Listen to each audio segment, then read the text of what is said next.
Sessions hold context. They are the unit OpenClaw uses to remember what a conversation has been about.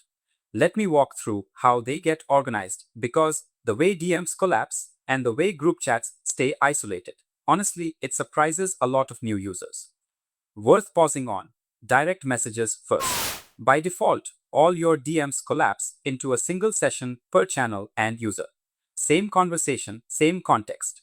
So your Telegram DM to the bot and your WhatsApp DM to the same bot and your iMessage DM to that bot can all be the same session. Depends on your DM scope policy. We will get to that in a second. Group chats are different. Each group is its own isolated session. Always, by design. So your work Slack channel and your home Discord channel, two separate sessions, separate context, separate memory, separate state, threads, bound to the parent session by default. So a thread inside a Slack channel inherits the session from the parent channel. You can also configure threadBindings to spin off independent sessions per thread, which is useful for coding work where each thread is a separate task. The configuration. Top-level session key in the OpenClaw configuration file. 3 subkeys you really care about. DM scope, the big one. 4 options. Main, the literal value. Per peer, per channel peer, which is the quick start default. Per account channel peer. Main means all DMs across all channels collapse into one session called main. That is the most aggressive collapse. Useful if you want one continuous conversation, no matter where you message from. Per peer means one session per user, but it can span channels. So your DMs on Telegram and your DMs on Signal would be the same session because both are coming from you. Per channel peer means one session per channel and user.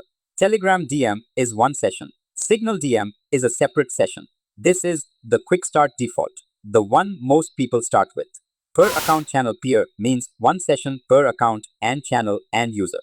So your work Slack DM and your side Slack DM are separate sessions, even though both are Slack and both are from you. Maximum isolation.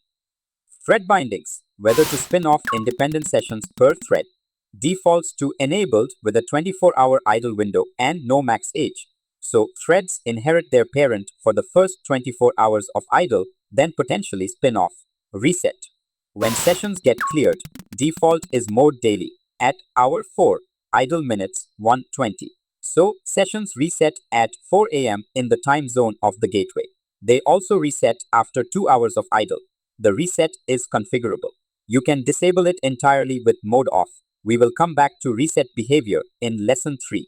For now, just know it exists and the default is daily reset. Session keys.